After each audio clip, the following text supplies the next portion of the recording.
Tahimik ang baryo ng San Isidro tuwing dapit hapon. Unti-unting lumulubog ang araw sa likod ng kabundukan at kasabay nito ang pag-uwi ng mga magsasaka mula sa kanilang mga bukirin. Ngunit sa gilid ng baryo, kung saan nagsisimula ang makapal at halos hindi mapasok na kagubatan, may isang katahimikang kakaiba, tila may lihim na itinatago. Si Mateo, isang 22 taong gulang na binata, ay kilala sa baryo bilang masipag at matapang. Lumaki siyang walang ama at ang kanyang ina ang nagpalaki sa kanya sa hirap at tiyaga. Simula pagkabata, nasanay na siya sa pagpasok sa gubat upang manghuli at mangalap ng kahoy. Ngunit sa kabila ng kanyang tapang, may isang bahagi ng kagubatan na hindi niya kailanman pinuntahan. Ang tinatawag ng matatanda na madilim na puso. Ayon sa mga kwento, may mga nilalang daw na hindi dapat makita roon. Mga nilalang na sugatan, ngunit hindi namamatay. Mga hayop na hindi pangkaraniwan. Ngunit sa araw na iyon, tila may nagtulak kay Mateo na lumampas sa kanyang nakasanayang hangganan. Habang sinusundan niya ang bakas ng isang mailap na usa, hindi niya napansing papalalim na siya ng papalalim sa kagubatan. Ang mga punong dati pamilyar sa kanya ay napalitan ng mas matatangkad at mas maiitim na kahoy. Ang hangin ay naging malamig at ang paligid ay tila na nahimik, walang huni ng ibon, walang galaw ng hangin. Hanggang sa narinig niya ito. Isang mahina, halos pabulong na ungol. Napatigil si Mateo. Dahan-dahan niyang hinigpitan ang hawak sa kanyang sibat. Hindi iyon tunog ng karaniwang hayop. May halong sakit, may halong galit. Sinundan niya ang tunog hanggang sa marating ang isang maliit na bahagi ng kagubatan na tila walang ibang halaman. Isang bilog na espasyong nababalutan ng damo at lupa na tila bagong hukay. At doon niya nakita ito. Isang hayop na hindi niya maipaliwanag. Ang anyo nito ay parang aso, ngunit mas malaki, halos kasinlaki ng isang kalabaw. Ang balahibo nito ay kulay itim na may halong pilak, at ang mga mata nito ay kumikislap sa kakaibang liwanag. Hindi pula, hindi dilaw, kundi tila kumikislap na bughaw. Ngunit ang higit na kapansin-pansin ay ang sugat sa tagiliran nito. Malalim, tila tinaga ng matalim na sandata. Dugo ang bumabalot sa katawan nito. Ngunit sa kabila ng sugat, buhay ito. At hindi lamang basta buhay. Habang pinagmamasdan ni Mateo, unti-unting gumagalaw ang sugat, parang may sariling buhay. Ang laman na dati bukas ay dahan-dahang nagsasara, ngunit hindi tulad ng karaniwang paghilom. May liwanag na lumalabas mula sa loob ng sugat, parang may apoy na kulay bughaw na kumikislap sa bawat tibok nito. Napaatras si Mateo. Hindi ito normal. Hindi ito hayop na alam niya. Biglang nagmulat ng mata ang nilalang at tumingin diretso sa kanya. Sa sandaling iyon, tila tumigil ang mundo. Hindi siya makagalaw, hindi siya makahinga. At sa hindi inaasahang pagkakataon, may narinig siyang tinig, hindi mula sa paligid, kundi sa loob ng kanyang isipan. Lumapit ka. Napapikit si Mateo, pilit inuunawa ang nangyayari. Nang muli siyang dumilat, nakatingin pa rin sa kanya ang hayop. Ngunit sa pagkakataong ito, wala nang galit sa mga mata nito, kundi isang uri ng pagsusumamo. Dahan-dahan siyang lumapit. Hindi niya alam kung bakit, hindi niya alam kung tama ba ang kanyang ginagawa. Ngunit may kung anong puwersa na nagtutulak sa kanya. Paglapit niya, napansin niyang hindi pangkaraniwan ang sugat ng nilalang. Hindi ito simpleng hiwa. May mga marka sa paligid nito, mga hugis na tila simbolo na kumikislap sa bawat paghinga ng hayop. Tulungan mo ako. Muli niyang narinig ang tinig. Sa pagkakataong ito, sigurado na siya, ang hayop ang nagsasalita. Napayuko si Mateo, pinagmasdan ng sugat. Hindi niya alam kung paano niya ito gagamutin. Ngunit sa kabila ng kanyang pag-aalinlangan, may bahagi sa kanyang puso ang nagsasabing hindi niya maaaring iwan ang nilalang. Dahan-dahan niyang inilapag ang kanyang sibat. Kinuha niya ang piraso ng tela mula sa kanyang baywang at sinubukang punasan ng dugo. Ngunit sa bawat haplos niya, lalo lamang kumikislap ang sugat, tila tumutugon sa kanyang paglapit. At sa sandaling iyon, may kakaibang nangyari. Isang biglang liwanag ang sumabog mula sa sugat. Napaatras si Mateo, ngunit huli na. Tinamaan siya ng liwanag. At sa loob ng isang iglap, nakita niya ang mga bagay na hindi niya kailanman naisip na makikita. Mga alaala na hindi kanya. Mga digmaan sa kagubatan. Mga nilalang na katulad ng hayop na nasa kanyang harapan, lumalaban, nasusugatan, ngunit hindi namamatay. At isang lihim, isang kapangyarihan. Nang mawala ang liwanag, napaluhod si Mateo sa lupa, hingal na hingal. Nanginginig ang kanyang katawan at ang kanyang isipan ay puno ng mga larawang hindi niya maintindihan. Tumingin siya muli sa hayop. Sa pagkakataong ito, ang sugat nito ay halos wala na. At ang mga mata nito ay nakatingin pa rin sa kanya. Ngunit may bago ng kahulugan. Hindi na ito pagsusumamo, kundi pagkilala. Ngayon, bahagi ka na. Nanlaki ang mga mata ni Mateo. Hindi niya alam kung ano ang ibig sabihin nito. Ngunit isang bagay ang sigurado. Ang araw na iyon ang simula ng isang lihim na hindi na niya matatakasan. At ang sugatang hayop na kanyang natagpuan ay hindi basta hayop. Ito ang susi sa isang kapangyarihang matagal nang nakatago sa mundo ng mga tao. Nagising si Mateo na tila hinahabol ng sarili niyang hininga. Madilim na ang paligid. Ang mga anino ng matataas na puno ay naglalaban sa kakaunting liwanag ng buwan na sumisilip sa pagitan ng mga sanga. Sandali siyang nanatiling nakahiga sa malamig na lupa, pilit inaalala kung paano siya napunta roon, hanggang sa bumalik sa kanya ang lahat.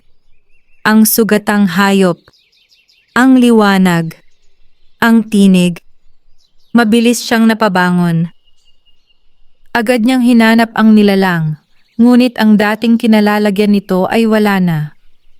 Ang damo ay patag, tila walang anumang nangyari. Wala ring bakas ng dugo ni kahit isang marka ng pakikibaka. Parang isang panaginip. Ngunit nang itaas niya ang kanyang kamay, doon niya napansin ang pagbabago. Sa kanyang palad, may bakas na tila marka.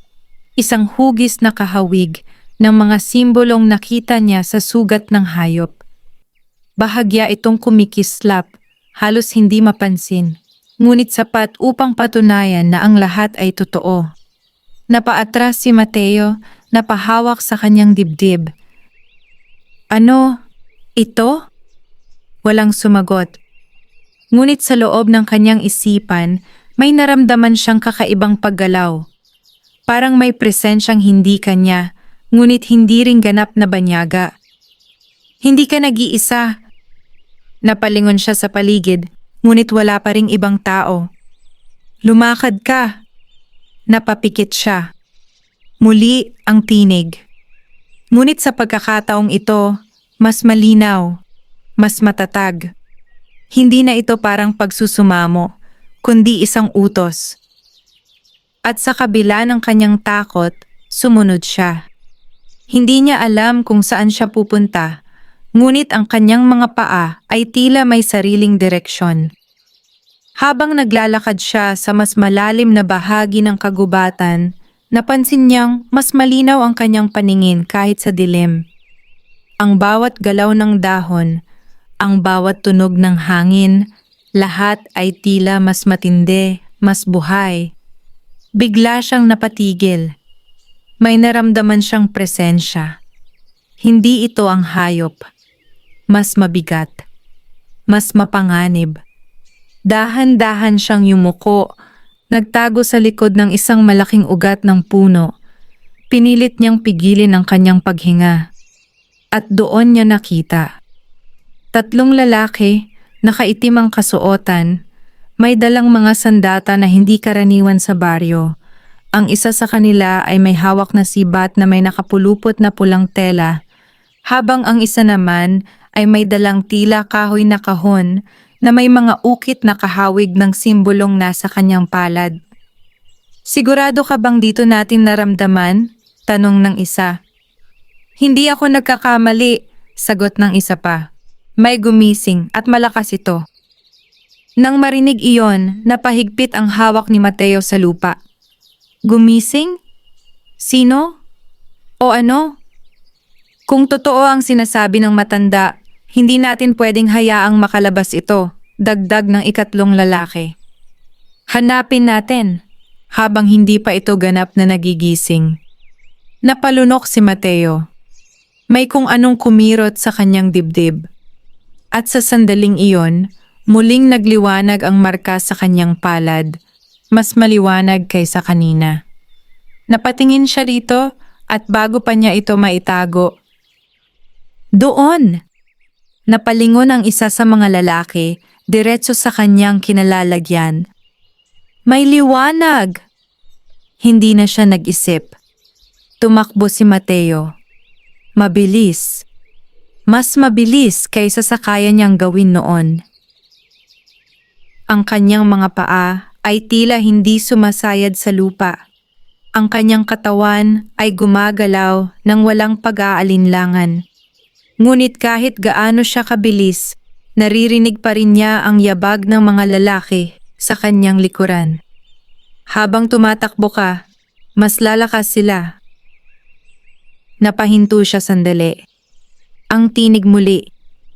"Ano ang ibig mong sabihin?" bulong niya. "Hindi ka biktima." Sa sandaling iyon, may nagbago sa kanyang pakiramdam. Ang takot na bumabalot sa kanya ay unti-unting napalitan ng kakaibang init. Isang lakas na hindi niya maipaliwanag. Narinig niyang papalapit na ang mga lalaki. Wala na siyang oras. Dahan-dahan siyang tumayo mula sa kanyang pagkakayuko. At sa unang pagkakataon, hindi siya tumakbo. Humarap siya. Lumabas siya mula sa kanyang pinagtataguan. Nagulat ang 3 lalaki sa kanyang biglang paglabas. "Siya!" sigaw ng isa. "Siya ang may marka!" Nang marinig iyon, napatingin si Mateo sa kanyang palad. Mas maliwanag na ito ngayon. At kasabay nito, may kung anong kumilos sa loob niya, parang may nagising. Biglang bumilis ang tibok ng kanyang puso. Ang kanyang paningin ay naging mas malinaw. At ang mundo sa kanyang paligid ay tila bumagal. "Subukan mong pigilan siya!" utos ng isa sa mga lalaki.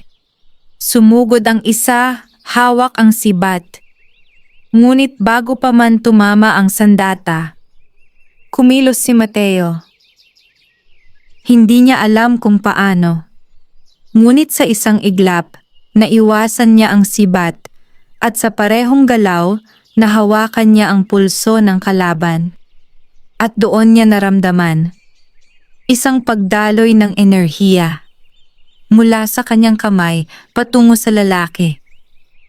Sumigaw ang lalaki sa sakit at sa isang iglap, bumagsak ito sa lupa, tila nawala ng lakas.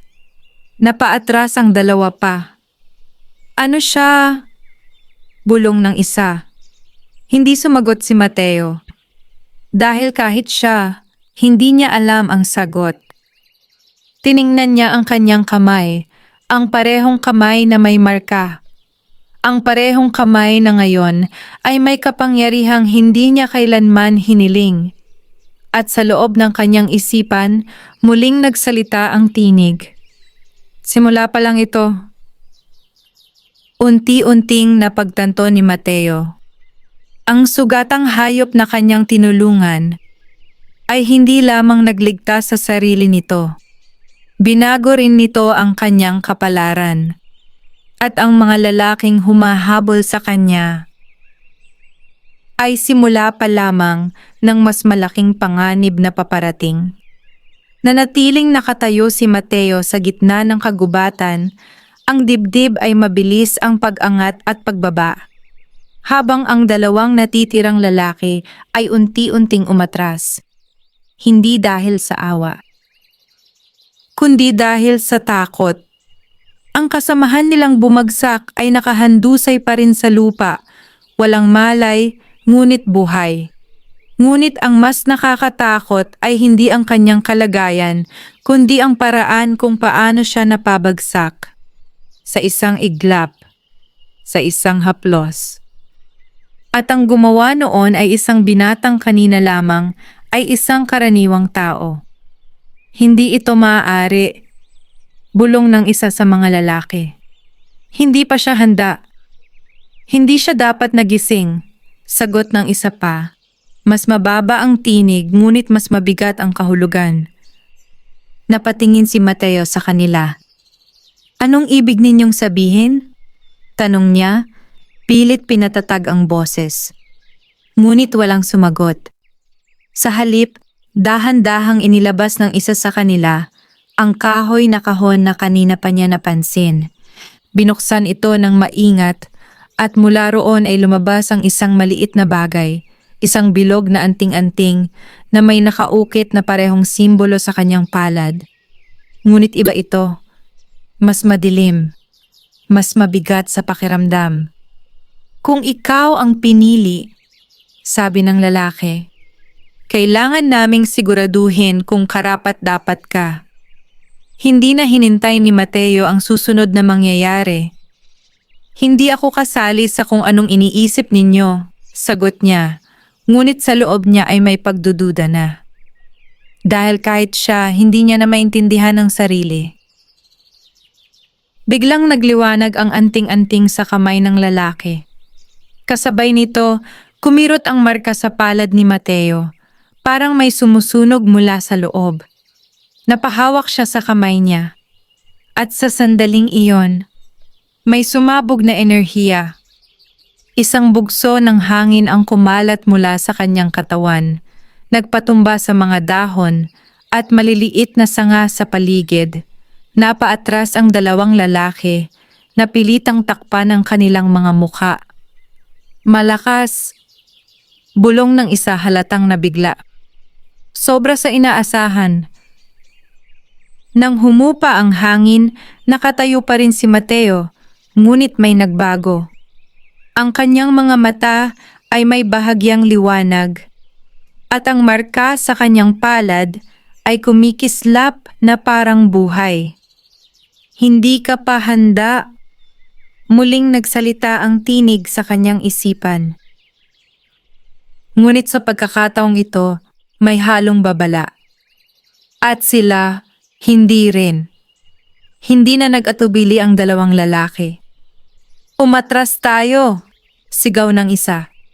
Iulat natin ito sa matanda. Agad nilang kinuha ang kanilang kasama at naglaho sa dilim ng kagubatan, parang mga aninong hindi kailanman naging bahagi ng mundo ng mga tao. Muling bumalik ang katahimikan. Ngunit para kay Mateo, wala nang katahimikan. Dahil ang kanyang isipan ay puno ng mga tanong, at ang kanyang katawan ay tila hindi na kanya. Dahan-dahan siyang napaluhod. Pinilit niyang kontrolin ang kanyang paghinga. Ano ba talaga ang nangyayari sa akin? Bulong niya. At sa wakas, sa unang pagkakataon, sumagot ang tinig ng malinaw. Hindi mo lang ako tinulungan. Napapikit si Mateo. Pinili kita. Nanlaki ang kanyang mga mata. Pinili? Para saan? Sandaling natahimik ang tinig. At nang muli itong nagsalita, mas mabigat na ang bawat salita. Upang ipagpatuloy ang laban na matagal nang tinatago sa mundo ng mga tao. Isang malamig na hangin ang dumaan sa paligid. At upang pigilan ang mga tulad nila, naalala ni Mateo ang mga lalaking umatras. Mga tagahanap, bulong ng tinig. Tagahanap ng kapangyarihan na hindi nila nauunawaan. Napahawak si Mateo sa kanyang ulo. Parang may mga alaala na pilit pumapasok sa kanyang isipan. Mga larawan ng kagubatan na nasusunog, mga nilalang na sugatan, at mga taong may dalang parehong anting-anting na nakita niya. Hindi, mahina niyang sabi. Ayoko nito. Ngunit ang marka sa kanyang palad ay muling nagliwanag. At kahit ayaw mo, hindi mo na ito matatakasan. Tahimik na tumayo si Mateo. Ang kanyang mga mata ay hindi na tulad ng dati. May halong takot, ngunit mas higit doon. May halong pagtanggap. Tumingin siya sa direksyon kung saan naglaho ang mga lalaki. Kung totoo ang sinasabi ng tinig, babalik ang mga iyon. At sa susunod na pagkakataon, hindi na sila aatras. Huminga siya ng malalim. At kung hindi ko ito matatakasan, bulong niya, kailangan kong maintindihan. Sa sandaling iyon, isang mahina ngunit pamilyar na presensya ang kanyang naramdaman. Sa likuran niya, dahan-dahan siyang lumingon at mula sa dilim ng kagubatan, lumabas muli ang hayop. Hindi na sugatan, ngunit mas makapangyarihan ang aura. Ang mga mata nito ay kumikislap at ang bawat hakbang nito ay tila may kasamang bigat na hindi pangkaraniwan. Tumigil ito sa harap ni Mateo. At sa wakas, sa pagkakataong ito, nagsalita ito ng hindi na sa loob ng kanyang isipan. Kailangan mong matuto.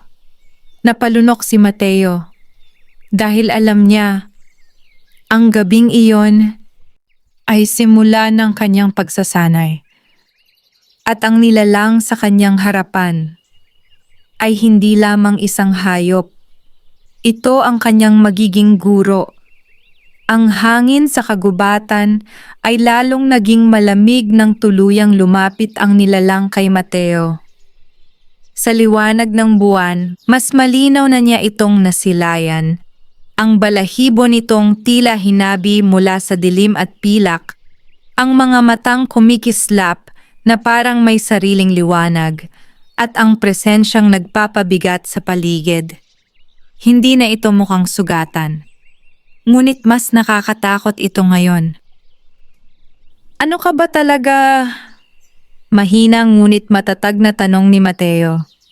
Sandaling tumahimik ang nilalang, tila sinusukat ang kanyang lakas ng loob.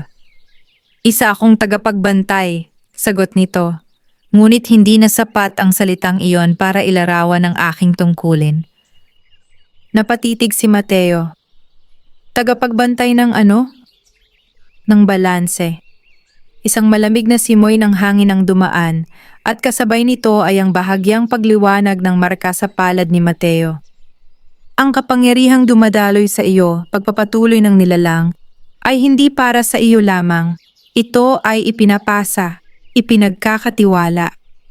Napahigpit ang kamao ni Mateo. Hindi ko naman ito hiningi. At iyan ang dahilan kung bakit ikaw ang pinili. Natahimik siya.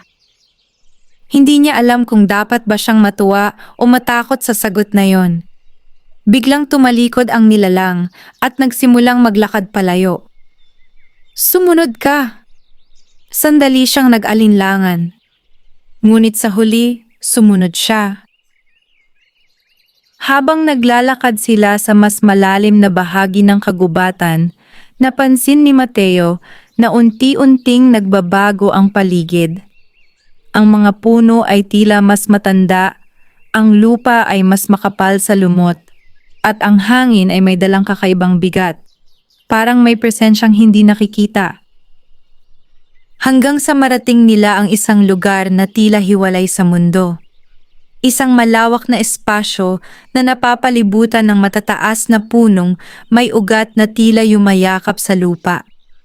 Sa gitna nito ay isang batong bilog, may mga ukit na kapareho ng simbolo sa kanyang palad.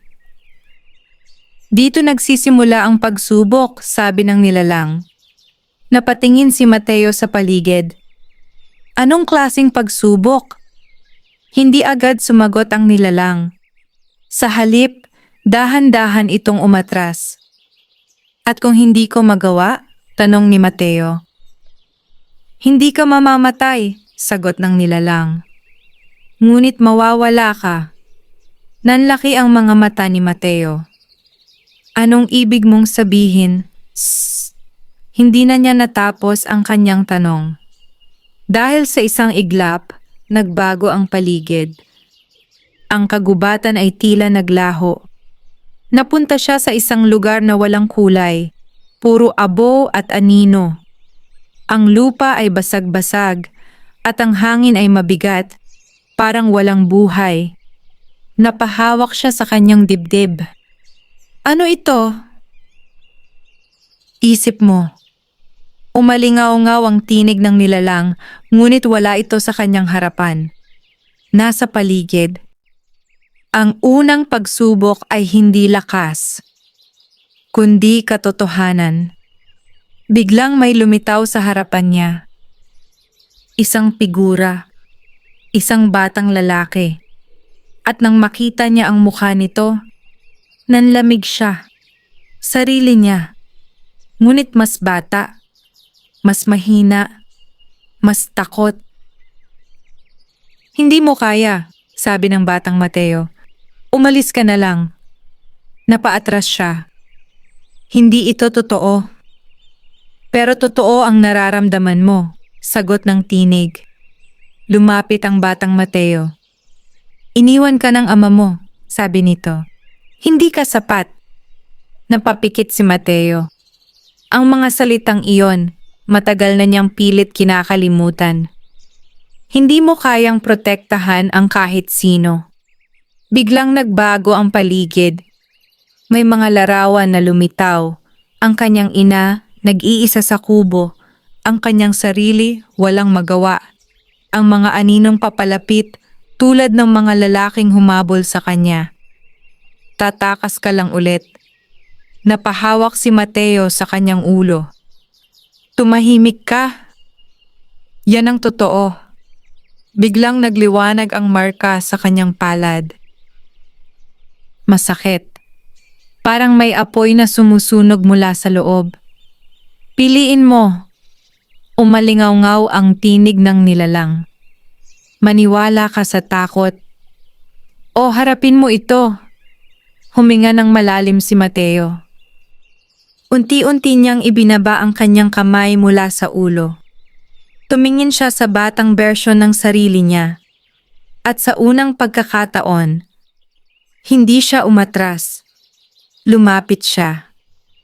Tama ka, sabi niya, mahina ngunit malinaw. Nagulat ang batang Mateo. Natakot ako. Hanggang ngayon, natatakot pa rin ako. Humakbang pa siya. Pero hindi ibig sabihin nun, natatakbo ako. Tahimik ang paligid. Ang batang Mateo ay unti-unting nawawala. At kasabay nito, ang kulay ay unti-unting bumabalik sa mundo. Nang tuluyan siyang bumalik sa gitna ng bilog na bato, nakatayo pa rin ang nilalang sa kanyang harapan. Natapos mo ang unang pagsubok, sabi nito. Hingal na hingal si Mateo. Ngunit sa loob niya, may nagbago. Mas tahimik. Mas malinaw. Ano ang susunod? Tanong niya. Sandaling tumahimik ang nilalang. At nang sumagot ito, mas mabigat ang tinig. Ang susunod ay hindi mo nakakayanin mag-isa. Napatingin si Mateo. Bakit? Dahan-dahang lumingon ang nilalang sa madilim na bahagi ng kagubatan.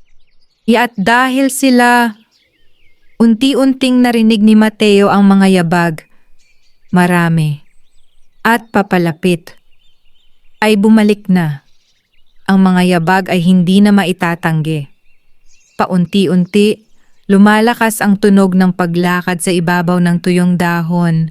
Hindi isa na hindi dalawa, kundi marami.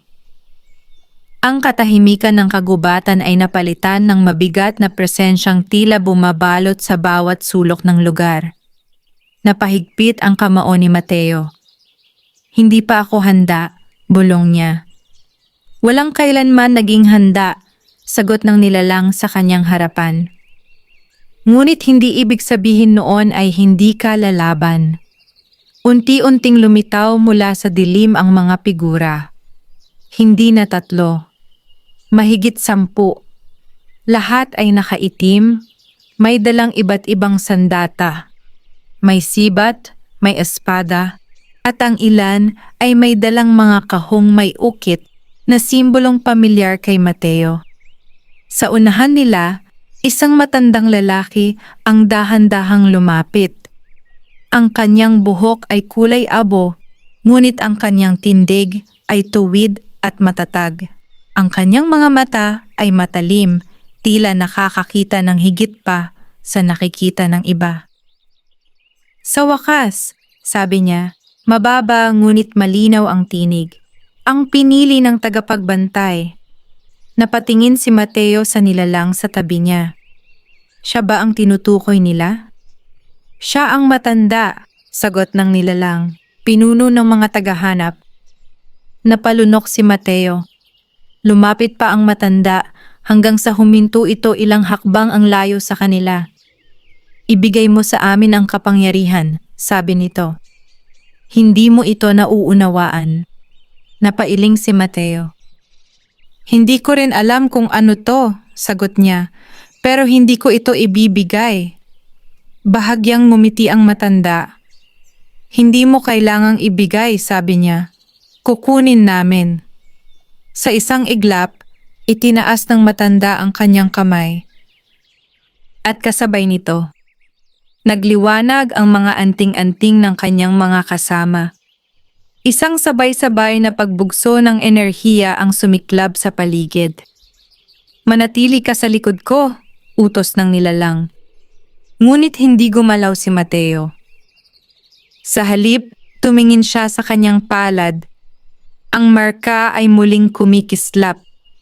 At sa pagkakataong ito, hindi na ito nakakatakot. Hindi, sabi niya. Nagulat ang nilalang. Hindi na ako aatras. Sa sandaling iyon, sumugod ang mga tagahanap. Parang isang alon ng dilim na dumaloy sa kagubatan. Ngunit bago pa sila makalapit, isang malakas na dagundong ang umalingaw-ngaw. Tumalon ang nilalang sa harapan ni Mateo. At sa unang pagkakataon, ipinakita nito ang tunay nitong anyo. Ang katawan nito ay lumaki, ang balahibo ay nagningning na parang apoy na kulay pilak, at ang mga mata nito ay nagliyab sa matinding liwanag. Sa bawat hakbang nito ang lupa ay bahagyang yumanig. Sumugod ang unang hanay ng mga tagahanap, ngunit sa isang hampas lamang ng nilalang. 3 sa kanila ang natumba, ngunit hindi sila umatras. Patayin ang tagapagbantay. Sigaw ng matanda. Muling sumugod ang iba. Sa likod nito, naramdaman ni Mateo ang pag-init ng kanyang katawan. Parang may dumadaloy na enerhiya sa kanyang ugat. At sa sandaling iyon, naalala niya ang sinabi ng nilalang. Hindi ka biktima. Huminga siya ng malalim. At saka siya tumakbo, hindi palayo, kundi papunta sa laban. Mateo? Sigaw ng nilalang, ngunit huli na. Sa unang pagkakataon, kusang gumalaw ang kanyang katawan. Iniwasan niya ang isang sibat, saka hinawakan ang braso ng isang tagahanap. Muli niyang naramdaman ang pagdaloy ng enerhiya. Ngunit sa pagkakataong ito, mas kontrolado, mas malakas. Sumigaw ang lalaki at bumagsak. Isa pa ang sumugod. Ngunit bago pa ito makalapit, itinaas ni Mateo ang kanyang kamay. At mula rito, may lumabas na liwanag. Isang bugso ng enerhiya ang tumama sa kalaban na agad na paatras. Napatingin ang matanda kay Mateo, seryoso na ang mukha. "Ganito pala ang lakas mo," sabi niya. Unti-unti siyang naglakad palapit. Pero hindi pa sapat. Biglang nagliwanag ang anting-anting sa kanyang leeg. At sa isang iglap, nawala siya. Nanlaki ang mga mata ni Mateo. At sa susunod na sandali, nasa harapan na niya ang matanda. Mabilis. Hindi niya nakita kung paano. Tinangka niyang umatras, ngunit huli na. Nahawakan ng matanda ang kanyang palad. Ang palad na may marka. At sa sandaling iyon, parang may humigop sa kanyang lakas. Sumigaw si Mateo. "Hindi mo pa kayang kontrolin," bulong ng matanda. "At iyan ang kahinaan mo." Biglang may sumalpok sa matanda. Ang nilalang. Napaatras ito, napilitang bitawan si Mateo. Agad bumagsak si Mateo sa lupa, hingal na hingal. "Tumayo ka," sigaw ng nilalang. Hindi pa tapos. Pinilit niyang tumayo. Ngunit naramdaman niya. Nangihina siya. Parang may nabawas sa kanya. Tumingin siya sa kanyang palad. Mahina na ang liwanag. At sa unang pagkakataon, mula nang magsimula ang laban, naramdaman niya ang takot. Hindi para sa sarili niya, kundi sa posibilidad na matalo sila. Unti-unting lumapit muli ang matanda. Mas kalmado, ngunit mas mapanganib ang presensya. "Hindi mo pa naiintindihan kung ano ang hawak mo," sabi nito. "Pero matututuhan mo." At kapag dumating ang oras na iyon, tumigil siya, tumingin diretso sa mata ni Mateo. "Kami ang kukuha." Isang malakas na hangin ang dumaan. At sa isang iglap, nawala ang matanda at ang kanyang mga kasama. Parang hindi sila kailanman naroon. Muling bumalik ang katahimikan. Ngunit ang lupa ay wasak. Ang hangin ay mabigat. At si Mateo ay nakaluhod sa gitna ng lahat. Unti-unting lumapit ang nilalang. "Buhay ka pa," sabi nito. Mahina siyang tumango. "Pero hindi sapat iyon," dagdag nito. Tumingin si Mateo dito. "Anong ibig mong sabihin?" Sandaling natahimik ang nilalang. At nang muli itong nagsalita, mas mabigat na ang tono. Ngayon alam na nila kung gaano kakalakas. At babalik sila. Nahanda nang pumatay.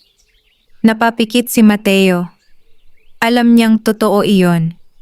At sa pagkakataong ito, hindi na sapat ang tapang lang. Kailangan niya ng kontrol. Kailangan niya ng lakas. At higit sa lahat, kailangan niyang matutunan ang lihim ng kapangyarihang nasa loob niya. Tahimik ang kagubatan, ngunit hindi na ito tulad ng dati. Ang hangin ay may dalang bigat ng nagdaang labanan at ang lupa ay tila hindi pa nakakabawi sa enerhiyang sumabog sa paligid. Sa gitna ng bilog na bato, nakaupo si Mateo. Ang kanyang paghinga ay unti-unti nang bumabalik sa normal, ngunit ang kanyang isipan ay magulo pa rin. Hindi siya makalimot. Ang hawak ng matanda sa kanyang palad. Ang pakiramdam na unti-unting nawawala ang kanyang lakas. at ang katotohanang hindi niya kayang kontrolin ang kapangyarihang nasa kanya. Ano ang ginawa niya sa akin? Tanong niya. Hindi na itinago ang pag-aalala sa kanyang boses. Tahimik na nakatayo ang nilalang sa kanyang harapan, pinagmamasdan siya. Hindi kanya pinahina, sagot nito. Ipinakita niya lamang kung gaano ka pa kahina. Napabuntong hininga si Mateo. Kung ganito lang, hindi ko sila mapipigilan. Hindi mo kailangan pigilan sila, sagot ng nilalang. Kailangan mo silang higitan. Napatingin si Mateo. Paano?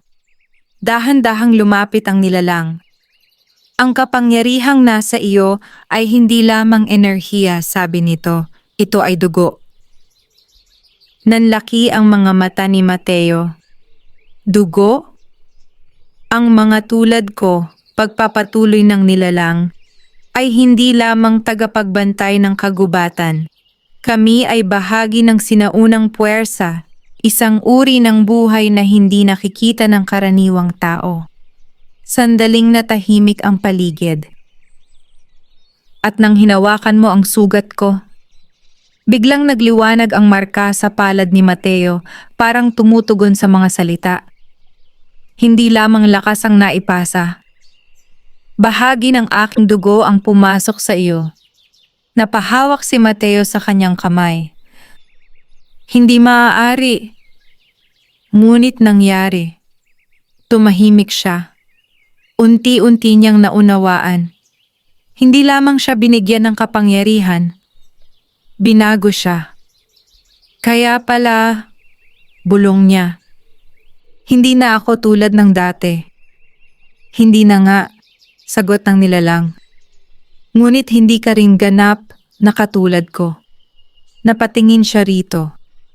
Ikaw ang tulay. Sa pagitan ng tao at ng mga tulad namin. Isang malamig na katahimikan ang bumalot sa paligid. Kung ganoon, sabi ni Mateo, bakit ako ang pinili mo? Hindi agad sumagot ang nilalang. Sa halip, tumingin ito sa kalangitan na natatakpan ng makakapal na sanga ng puno. Dahil ikaw ang unang hindi umatras. Sa harap ng takot, napayuko si Mateo. Natakot pa rin ako. At iyan ang mahalaga, sagot ng nilalang. Ang mga walang takot ay madalas nawawala sa kontrol. Sandaling natahimik ang dalawa. Pagkatapos, muling nagsalita ang nilalang. Ngunit ngayon, kailangan mong matutunan ang susunod. Ang control. Tumayo si Mateo. Handa na siyang makinig. Paano? Dahan-dahang lumingon ang nilalang sa paligid. Atakehin mo ako. Nagulat si Mateo. Ano? Kung hindi mo matutunan kung paano kontrolin ang lakas mo, sabi nito, ikaw mismo ang magiging panganib. Nag-alinlangan siya. Hindi kita kayang saktan. Subukan mo muna. Tahimik na huminga si Mateo. Tumingin siya sa kanyang palad. Ang marka ay bahagyang kumikislap. Dahan-dahan niyang itinaas ang kanyang kamay. At sa unang pagkakataon, sinubukan niyang kontrolin ang enerhiya. Hindi ito basta inilabas. Hindi tulad ng ginawa niya sa laban. Pinikit niya ang kanyang mga mata. Pinakinggan niya ang kanyang paghinga. At hinanap niya ang pakiramdam. Ang init na dumadaloy sa kanyang dugo. Unti-unti naramdaman niya ito. Isang mahinang alon na unti-unting lumalakas. Nang muling magmulat si Mateo, nagningning ang kanyang palad. Ngayon, sabi ng nilalang, sumugod si Mateo. Hindi na padalos-dalos. Mas maingat. Mas may kontrol. Tinangka niyang hampasin ang nilalang gamit ang enerhiya sa kanyang kamay. Ngunit sa isang iglap, nawala ito sa kanyang harapan. Napalingon siya at naroon na ito sa kanyang likuran. Mabagal, napakagat-labi si Mateo. Muling sumugod. At muli, iniwasan ng nilalang. Paulit-ulit. Sa bawat galaw niya, mas lalong nahuhuli siya. Hanggang sa mapagod siya. Napahinto siya, hingal na hingal. Hindi ko kaya, bulong niya. Hindi pa, sagot ng nilalang. Bigla itong sumugod. Hindi na ito umiwas. Diretso itong umatake. Nanlaki ang mga mata ni Mateo. Wala siyang oras para mag-isip. Sa halip, gumalaw siya. Hindi dahil sa plano, kundi dahil sa instinct. Itinaas niya ang kanyang kamay. At sa sandaling iyon, lumabas ang enerhiya. Ngunit hindi ito sumabog. Sa halip, nabuo ito. Isang manipis na pader ng liwanag ang humarang sa pagitan nila. Tumama ang atake ng nilalang. At napigil. Napatigil ang dalawa. Tahimik ang paligid.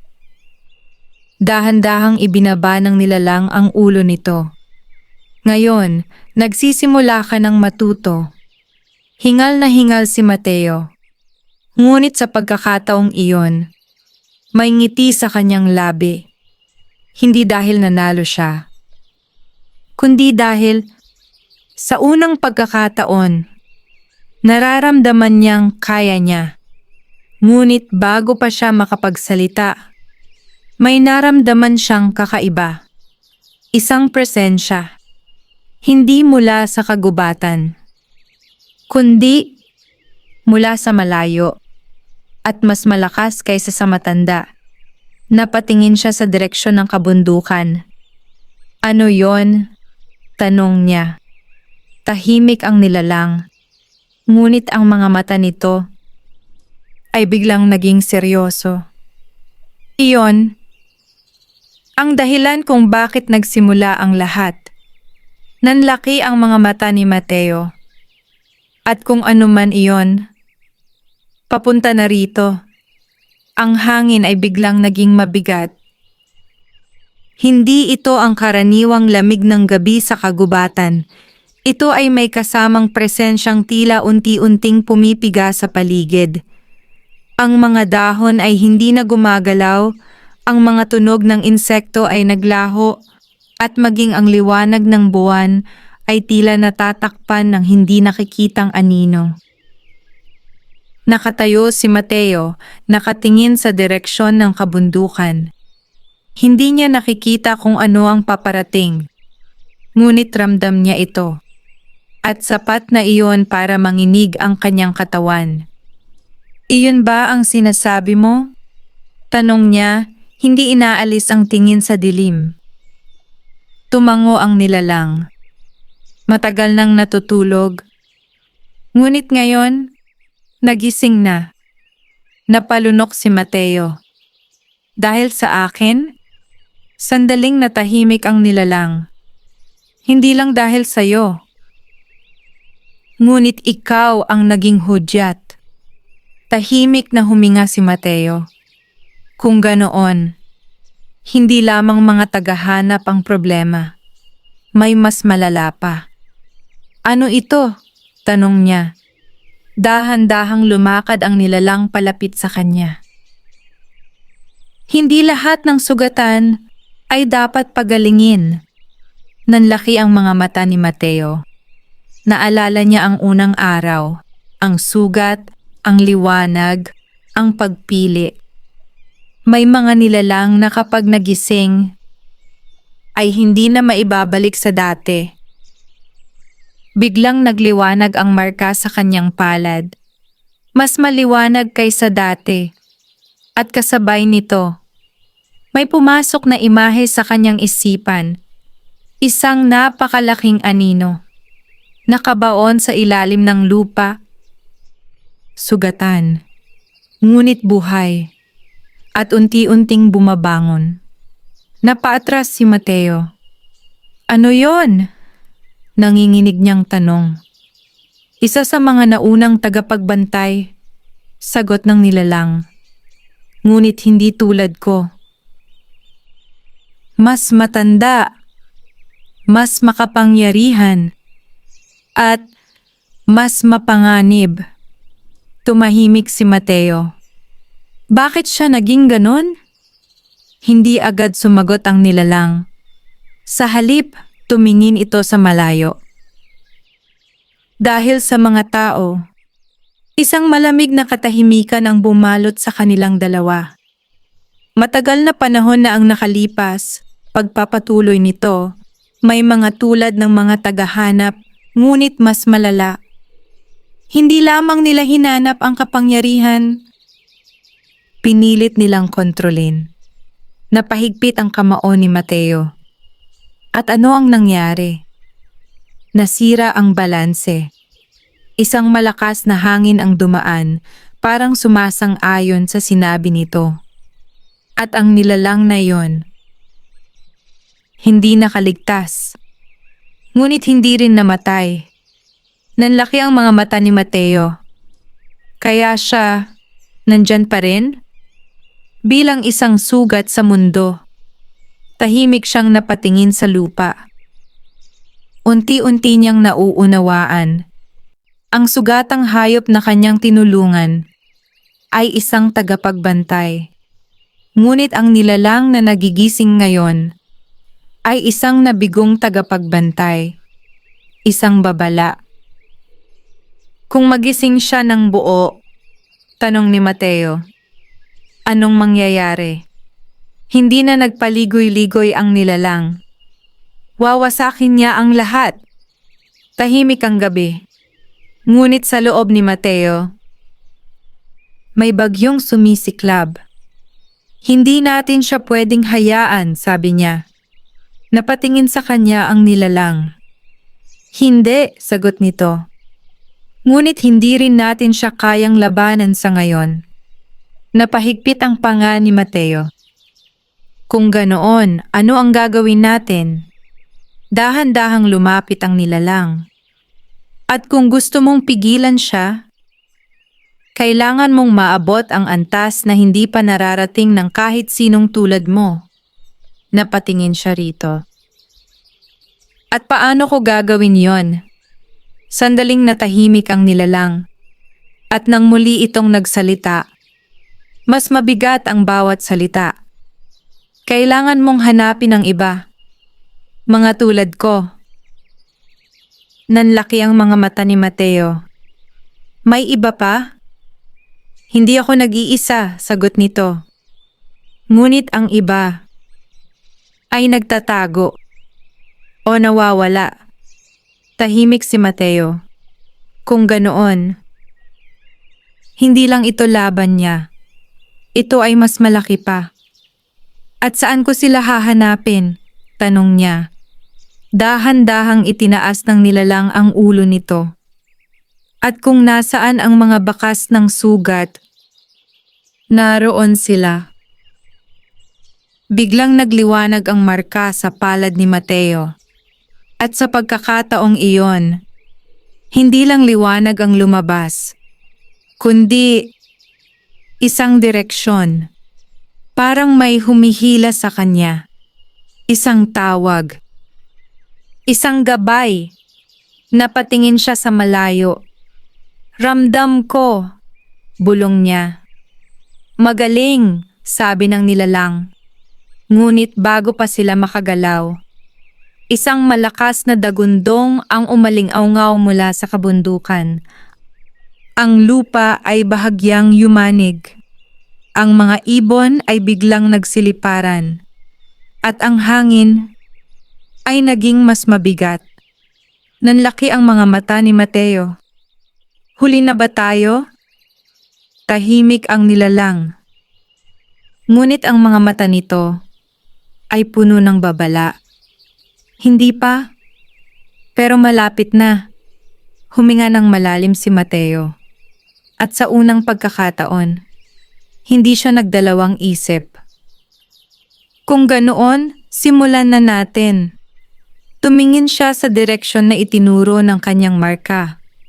Kung saan man iyon magdadala. Handa na siyang sundan. Dahil ngayon, hindi na lamang ito tungkol sa kanya. Ito ay tungkol sa balanse, sa mundo, at sa lihim na kapangyarihang unti-unti nang nagigising. Hindi na nagatubili si Mateo. Sa sandaling naramdaman niya ang direksyong itinuturo ng marka sa kanyang palad, agad siyang kumilos. Ang bawat hakbang niya ay tila ginagabayan ng isang puwersang hindi niya nakikita ngunit malinaw niyang nararamdaman. Parang may humihila sa kanya papunta sa isang lugar na matagal na niyang hinahanap kahit hindi niya alam kung bakit. Kasunod niya ang nilalang, tahimik ngunit mapagmatyag. Hindi lahat ng matatagpuan mo ay kakampi. Paalala nito habang binabaybay nila ang mas makapal na bahagi ng kagubatan. Tumango si Mateo. Handa na ako. Ngunit sa loob-loob niya, alam niyang hindi pa. Habang papalalim sila, napansin niyang nagbabago ang anyo ng paligid. Ang mga puno ay tila mas baluktot, ang mga ugat ay nakausli na parang mga daliring pilit kumakapit sa lupa, at ang hangin ay may dalang kakaibang amoy, parang pinaghalong lupa at lumang dugo. Malapit na tayo, bulong niya. Hindi siya sigurado kung paano niya nalaman. Ngunit sigurado siya. Biglang tumigil ang nilalang. At nararamdaman ka na rin nila. Napatingin si Mateo sa paligid. Tahimik. Ngunit hindi payapa. May kung anong nagmamasid. Mula sa dilim. Lumabas kayo, matatag niyang sabi. Kahit ang puso niya ay mabilis ang tibok. Ilang segundo ang lumipas. At saka, may gumalaw. Isang anino ang bumaba mula sa puno. Pagkatapos ay isa pa. Hanggang sa 3 silang lumitaw sa harapan niya. Hindi sila tulad ng mga tagahanap. Wala silang dalang sandata. Ngunit ang kanilang presensya, mas mabigat, mas sinauna. Ang una ay isang babae. Mahaba ang buhok, ang balat ay tila may bahagyang ningning na parang liwanag ng buwan. Ang kanyang mga mata ay tahimik ngunit matalim. Ang pangalawa ay isang matandang lalaki. Payat ngunit matibay ang tindig, may mga marka sa braso na kumikislap sa mahinang liwanag. Ang pangatlo ay hindi ganap na tao. Ang kanyang anyo ay tila nagbabago. Minsan malinaw, minsan parang usok. Isa kang tulay, sabi ng babae, diretso kay Mateo. Hindi ito tanong, kundi isang katotohanan. Tumango si Mateo. Kung kayo ang hinahanap ko, kailangan ko ang tulong ninyo. Tahimik ang 3. Nagkatinginan sila. At bakit ka namin tutulungan? Tanong ng matandang lalaki. Dahil kung hindi, sagot ni Mateo, pilit pinatatag ang boses, lahat tayo ang mawawala. Sandaling natahimik ang paligid. At saka, biglang nagliwanag ang marka sa kanyang palad. Mas maliwanag kaysa dati. At sa pagkakataong ito, hindi lamang liwanag ang lumabas, kundi isang alon ng alaala na paatras ang 3. Ang kanilang mga mata ay nanlaki habang ang mga imahe ay dumaan sa kanilang isipan. Ang sugatang nilalang, ang laban, ang matanda, at ang mas malaking aninong unti-unting nagigising sa ilalim ng lupa. Nang humupa ang liwanag, tahimik ang lahat. Ang babaeng nauna magsalita ay lumapit. Kung totoo ang nakita namin, malala na ang nangyayari. Tumango si Mateo. Hindi ko ito kayang gawin mag-isa. Muling nagkatinginan ng tatlo. At sa wakas, tumango ang matandang lalaki. Kung ganoon, hindi ka na nag-iisa. Bahagyang napangiti si Mateo. Ngunit bago pa man siya makapagsalita, biglang nag-iba ang hangin. Mas malamig, mas mabigat. At sa pagkakataong iyon, hindi na ito nagmumula sa malayo, kundi naroon na sa likuran nila. Dahan-dahang lumingon si Mateo. At nang makita niya, nanlamig ang kanyang dugo. Isang malaking anino ang nakatayo sa pagitan ng mga puno. Mas malaki kaysa sa anumang nilalang na nakita niya. At ang katawan nito ay puno ng sugat. Ngunit hindi tulad ng sugat na nakita niya noon.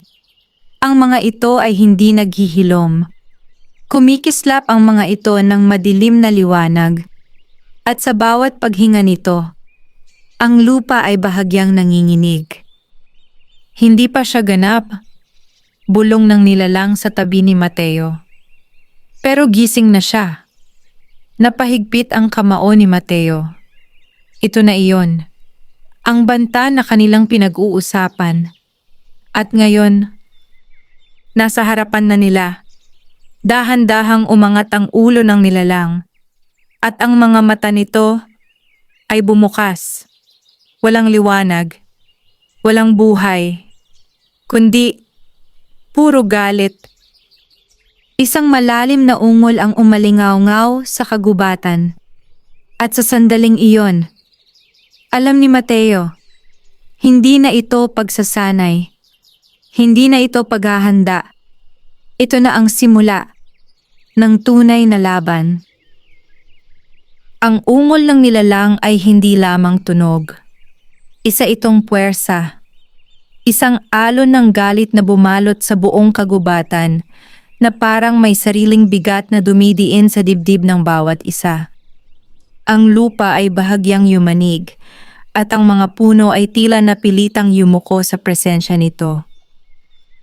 Nakatayo si Mateo, hindi gumagalaw. Ngunit hindi dahil sa takot, kundi dahil sa bigat ng katotohanan sa kanyang harapan. Ito na iyon, mahina niyang sabi. Ang nilalang na dati tagapagbantay. Ngayon ay isa ng halimaw. Hindi pa siya buo, sabi ng kasama niyang nilalang. Pero kahit ganito, sapat na para wasakin ang lahat. Huminga ng malalim si Mateo. At kung hindi natin siya pigilan ngayon, hindi na kailangan ng sagot. Alam na niya. Dahan-dahang humakbang ang halimaw palabas ng anino. Sa bawat galaw nito, ang mga sugat sa katawan nito ay kumikislap ng madilim na enerhiya. Tila may sariling buhay, tila may sariling galit. At sa isang iglap, sumugod ito. Maghiwa-hiwalay, sigaw ng matandang lalaki. Agad kumilos ang grupo. Ang babaeng may liwanag ng buwan sa balat ay tumalon sa kaliwa. Ang anyong usok ay naglaho at muling lumitaw sa likuran ng halimaw. At ang matandang lalaki ay nagtaas ng kanyang kamay. Ang mga marka sa kanyang braso ay nagningning. Sumabog ang enerhiya. Ngunit hindi ito umatras. Tinamaan ng halimaw. Ngunit hindi ito napigil. Sa halip, lalong nagliyab ang mga sugat nito. Hindi siya nasasaktan, sigaw ng babae. Napahigpit ang kamao ni Mateo. Hindi maaaring ganito. Hindi pwedeng wala silang magawa. Hindi siya dapat labanan ng lakas lang, sigaw ng nilalang sa tabi niya. Hindi mo pa ba nakikita? Napatingin si Mateo. At sa sandaling iyon, naalala niya. Ang sugat, ang liwanag, ang pagpili. Hindi niya tinalo ang nilalang noon. Tinulungan niya ito. Nanlaki ang mga mata niya. Hindi siya kalaban. Bulong niya. Isa siyang sugat. Napatingin ang nilalang sa kanya. Kung ganoon, ano ang gagawin natin? Huminga ng malalim si Mateo. At kung ang sugat ay hindi pinapatay, ginagamot. Sa sandaling iyon, muling nagliwanag ang marka sa kanyang palad. Mas maliwanag kaysa dati. At sa pagkakataong ito, hindi ito nagpainit. Hindi ito sumakit. Kundi, nagbigay ng katahimikan. Sumugod muli ang halimaw. Ngunit sa halip na umatras, lumakad si Mateo papalapit dito. Mateo, huwag! Sigaw ng matandang lalaki. Ngunit hindi siya tumigil. Sa bawat hakbang niya, ang liwanag sa kanyang palad ay lumalakas. At kasabay nito, ang galaw ng halimaw ay bahagyang bumagal. Parang may pumipigil dito. Hindi ka kalaban, sabi ni Mateo, direkta sa nilalang. Nasaktan ka lang. Umalingaw-ngaw ang isang malalim na ungol. Mas malakas. Mas galit. Ngunit may kakaiba. Parang may halong sakit. Patuloy siyang lumapit. Kahit nanginginig ang kanyang katawan. Kahit handa siyang masaktan. Itinaas niya ang kanyang kamay. At sa sandaling iyon, tumigil ang halimaw. Ang kanilang pagitan. Isang hakbang na lang. Dahan-dahan niyang inilapit ang kanyang palad sa isa sa mga sugat nito. Kung mali ako, bulong niya. Dito na magtatapos. Tahimik ang lahat. Walang gumalaw. At nang tuluyan niyang hinawakan ang sugat, sumabog ang liwanag. Hindi ito katulad ng dati. Mas malakas. Mas malalim. Parang bumukas ang isang pinto sa pagitan ng dalawang mundo.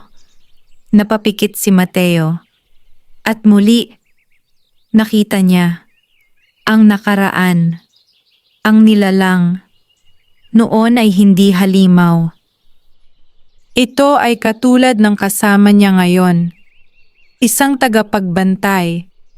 Ngunit dumating ang mga tao. May dalang kapangyarihan. May dalang kasakiman. At sa kanilang kagustuhan na kontrolin. Sinaktan nila ito. Ginamit. Hanggang sa masira. Nang mawala ang liwanag, nakaluhod si Mateo sa lupa. Hingal na hingal. Ngunit ang kanyang kamay ay nakadikit pa rin sa sugat. At sa unang pagkakataon, ang sugat ay hindi nagliyab, kundi nagliwanag. Nanlaki ang mga mata ng mga kasama niya. Gumagana, bulong ng babae.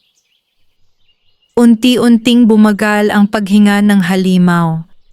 Ang galit sa mga mata nito ay unti-unting napalitan ng kalituhan. At saka, katahimikan. Ngunit bago pa man tuluyang magbago ang lahat, isang malamig na tinig ang umaling-awngaw sa kagubatan. Gaya ng inaasahan. Nanlaki ang mga mata ni Mateo. Kilalang-kilala niya ang tinig na iyon. Dahan-dahan siyang lumingon. At mula sa dilim, lumabas ang matanda. Ngunit hindi na siya nag-iisa. Sa likuran niya, mas marami pang tagahanap. At sa pagkakataong ito, mas handa, mas mapanganib. At ngayon, sabi ng matanda, nakatingin sa kanya. Ipapakita mo sa amin kung paano kontrolin ang kapangyarihang iyan. Napahigpit ang kamao ni Mateo dahil alam niya ang laban na ito ay hindi pa tapos.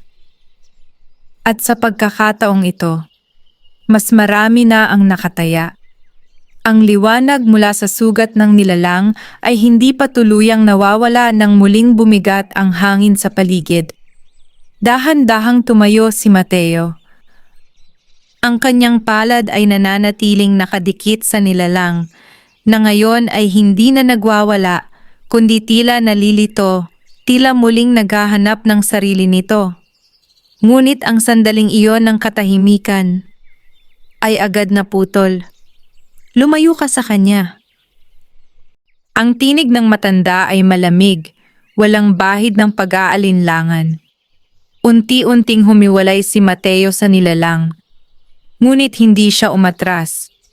Sa halip, humarap siya. Hindi ninyo naiintindihan, sabi niya, pilit pinatatagang boses. Hindi siya kalaban. Bahagyang ngumiti ang matanda. Iyan ang kahinaan mo. Itinaas nito ang kanyang kamay. At sa isang iglap, nagliwanag ang mga anting-anting ng mga tagahanap. Ang buong kagubatan ay napuno ng pulang liwanag. Ang kapangyarihan ay hindi para kaawaan, dagdag ng matanda. Ito ay para gamitin. Sumugod ang mga tagahanap. Ngunit sa pagkakataong ito, hindi sila nagkanya-kanya. Sabay-sabay silang umatake. Parang isang hukbo. Mateo! Sigaw ng babaeng kasama niya. Agad kumilos ang grupo. Ang matandang lalaki ay muling naglabas ng enerhiya mula sa kanyang mga marka. Ang anyong usok ay gumalaw sa pagitan ng mga kalaban. At ang nilalang na kasama ni Mateo ay muling tumayo sa harapan. Ngunit iba na ngayon. Mas organisado ang mga tagahanap. Mas mabigat ang kanilang kapangyarihan. Isa-isa, napipilitang umatras ang kanyang mga kasama. Napahigpit ang kamao ni Mateo. Hindi sapat. Kahit magtulungan sila, hindi sapat. Hindi mo pa rin naiintindihan. Umalingaw-ngaw ang tinig sa kanyang isipan. Ang tinig ng nilalang na unang pumili sa kanya. Hindi ito laban ng lakas. Napapikit si Mateo. Sa gitna ng kaguluhan, pinilit niyang hanapin ang katahimikan. Ang paghinga niya, ang tibok ng kanyang puso. Ang init sa kanyang dugo. At kung gusto mong manalo, kailangan mong pumili. Biglang bumilis ang tibok ng kanyang puso. Pumili? Ang kapangyarihan mo ay hindi lamang para magpagaling. Isang malakas na pagsabog ang naganap sa kanyang harapan.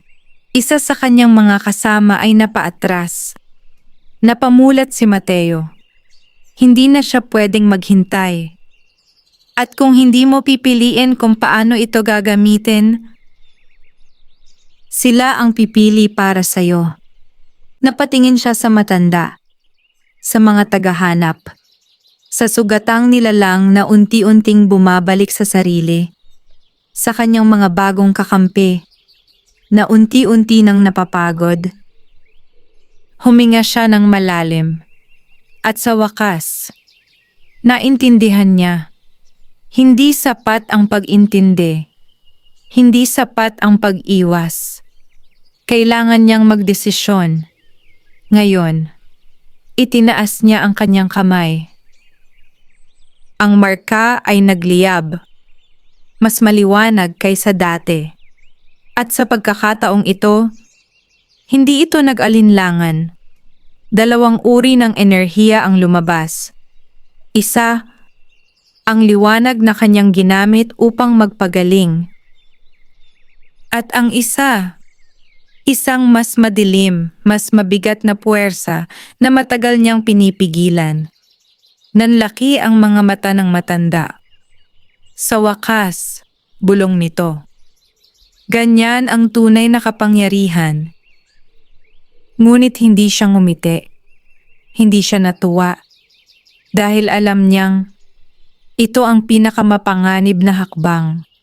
Sumugod ang mga tagahanap Ngunit bago pa sila makalapit, ibinaba ni Mateo ang kanyang kamay. At sa isang iglap, sumabog ang enerhiya. Hindi ito simpleng atake. Hindi ito simpleng liwanag. Ito ay pagpapasya. Ang liwanag ay kumalat, bumalot sa sugatang nilalang, pinatatag ang paggaling nito. Kasabay nito, ang madilim na enerhiya ay humarang sa mga tagahanap, pinigil ang kanilang galaw, parang mga aninong itinali sa lupa. Sumigaw ang ilan, napaatras ang iba, at sa gitna ng lahat, nakatayo si Mateo. Hindi na siya ang batang hindi alam ang gagawin. Hindi na siya ang tumatakbo, kundi isang tulay. Sa pagitan ng liwanag at dilim, sa pagitan ng kapangyarihan at responsibilidad. Unti-unting bumaba ang kanyang kamay, at kasabay nito, humupa ang enerhiya. Tahimik ang paligid. Ang mga tagahanap ay napaatras. Ang matanda ay nakatingin lamang sa kanya. May halong galit at paghanga. Iyan ang hinahanap namin, sabi nito. Ngunit hindi ka pa sa amin. Napahigpit ang kamao ni Mateo. Hindi kailanman. Bahagyang ngumiti ang matanda. Magkikita pa tayo. At sa isang iglap, nawala silang muli. Muling bumalik ang katahimikan sa kagubatan. Ngunit sa pagkakataong ito, hindi na ito pareho. Dahan-dahang lumapit ang mga kasama ni Mateo. Ang sugatang nilalang ay tuluyan ng huminahon. At sa unang pagkakataon, ang mga mata nito ay nagkaroon ng liwanag. Buhay. Tahimik na napaupo si Mateo. Pagod, ngunit buo. Natapos na ba? Tanong niya. Tahimik ang nilalang sa tabi niya. At hindi pa. Napatingin si Mateo. Ang laban na ito ay nagsisimula pa lamang. Napapikit siya. Ngunit sa kabila ng pagod, may isang bagay na malinaw. Handa na siya. Ano man ang darating. Wakas.